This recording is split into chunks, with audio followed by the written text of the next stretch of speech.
High-mileage cars. Should you buy one? Concerned about the mileage on a potential used buy? We present two cars with a combined total of 1.2 million miles. Hunting through the classifieds for a new motor can be an exciting prospect, as you look to unearth your perfect car. Everyone has their own criteria during the search, with certain cars to be avoided, such as those that don't have a full service history or are described as having some bodywork issues. Many will also place a mileage limit on a new purchase. 100,000 miles on the clock is a barrier that many buyers are tentative about crossing. What hidden dangers are lurking on cars that have covered so much ground? While high mileage on a newer model can indicate it's been heavily thrashed, dismissing a prospective new car purely because it has a high number on the odometer is both unfair and unwise. A low-mileage car may not appear to have been used very much, but that doesn't necessarily mean it's been driven sympathetically or well-maintained. A car that's been used for lots of short journeys will wear out faster than one that's been used on longer distance trips. 2. Most engine and gearbox wear takes place when the engine is cold, while the brakes, suspension and clutch will wear out much more slowly on cars used for lengthy motorway trips rather than urban stop-start driving on roads littered with speed bumps. Most modern cars have a design life of at least 150,000 miles, so you can be happy they'll last at least this long if maintained with a service schedule. This can easily be doubled, though, if the car has been well looked after. Just take the 2001 VW Golf 1.9 TDI we tracked down, which is a true member of the High Mile Club.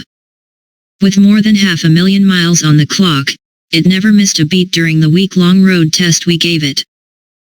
We took it up and down the motorway from London to Essex for a weekend round of golf, navigated the congested stop-start central London streets and even used it as family transport over the Easter weekend. Aside from some worn fabric on the seats, a sticky door handle and a vaguely rattly engine, something you could accuse any older diesel of, irrespective of mileage, there's little to suggest this Golf has done anything more than the standard mileage of a 15-year-old motor. The truth is, though, that this Golf S has been the picture of health throughout its life. It's still on its original engine and the cylinder head has never been parted from the engine block. Aside from regular oil changes, a new cam belt every 60,000 miles, maintenance on the brakes and several clutches, the Golf has been an owner's dream, and still manages to average more than 50 mpg. The drivers responsible for racking up this incredible mileage are Roy Dyson and wife Doreen, who regularly used it to travel from their Devon home up to Lancashire. The couple had family and friends there, having left the area after selling Roy's wholesale food delivery business. The Dysons purchased the car in May 2002 from Northfield Volkswagen, Cirencester, with just 6,021 miles on the clock, and soon racked up some serious mileage on many days and weekends away.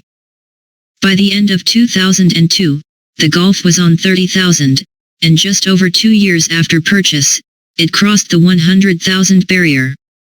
But Roy and Doreen didn't stop there, and by August 2006, they'd passed 200,000. It wasn't until the car clocked up 300,000 that it recorded its only breakdown, when a failed alternator was replaced by the AA at the roadside. In fact, the only time it failed to make it home under its own steam was in the winter of 2010, when a snowstorm trapped them in the car and they had to use their trusty Golf as lodgings for the night. Dodgy weather was also responsible for the Golf's only accident, when it slid on ice and damaged a door panel. It's a remarkable story, but just goes to show why you shouldn't discount something just because of its mileage. The romance of keeping a car for so long aside, buying a high miler can also represent great value, as you all but nullify one of the biggest motoring expenses, depreciation. Of course, as with any used car, there are pitfalls to avoid when buying. We caught up with Love Data, of Shire Car Sales near Bromsgrove, Works, for some expert advice on how to avoid picking up a money pit. He said, go through the service history with a fine-tooth comb and see who has done the work, what they've done and when. Look at the car's MOT history. You can do so for free at gov.uk/check-MOT-history. If the car has failed regularly and racked up lots of advisories, you know it hasn't been cared for. And don't be afraid to invest in a professional inspection. Some of the best used vehicles are ex-company cars, because they'll have covered high motorway mileage and will likely have been serviced properly. And don't be put off by a car that's had lots of money spent on it, because big bills show it's been cared for. It's also worth considering that these high-mileage cars are much cheaper than a low-mileage equivalent, so you can afford to spend some of the cash saved on repairs. Take a 60,000 mile 2012 Ford Mondeo 2.0 Tzitech for example. According to Glass's guide, it's worth almost £7,000 in a private sale, but with a mileage of 160,000 its value plummets to just £4,000. You can pay for a lot of parts and labor with that spare £3,000. Data added, when a car reaches 100,000 miles it can become really hard to find a buyer. However, most buyers turn their noses up once there are 70,000 miles on the clock, although high-mileage cars can represent a real bargain. Case study, why I bought one. Rod Green 709,292-mile Volvo S80 2.5D. Would you buy a car with 693,000 miles on the clock? That's what Rod Green did, or more accurately, it's what his son did for him. However, while a mega-mileage saloon might seem like a risky gamble, Rod knew the car's history from day one, because he'd put most of those miles on its clock. Rod said, I started a new career as a corporate chauffeur in 2001, and I leased a pre-registered S80 2.5D with fewer than 20 miles on the clock. With an annual mileage of 80,000 to contend with, I needed something that would be reliable and not cost too much to run. However, 10,000 mile service intervals meant the Volvo would visit a garage every 6 weeks. I never skimped on servicing, but I avoided main dealers by using independents. I got a much more personal service and I paid a lot less. With 350,000 miles on the clock, a piece of grit damaged a drive belt, wrecking the engine. Rod's specialist sourced a factory reconditioned engine and fitted it within a week. He added, a main dealer couldn't have matched this level of service, or cost. So when buying a high-mileage car, don't be too focused on a main dealer service history.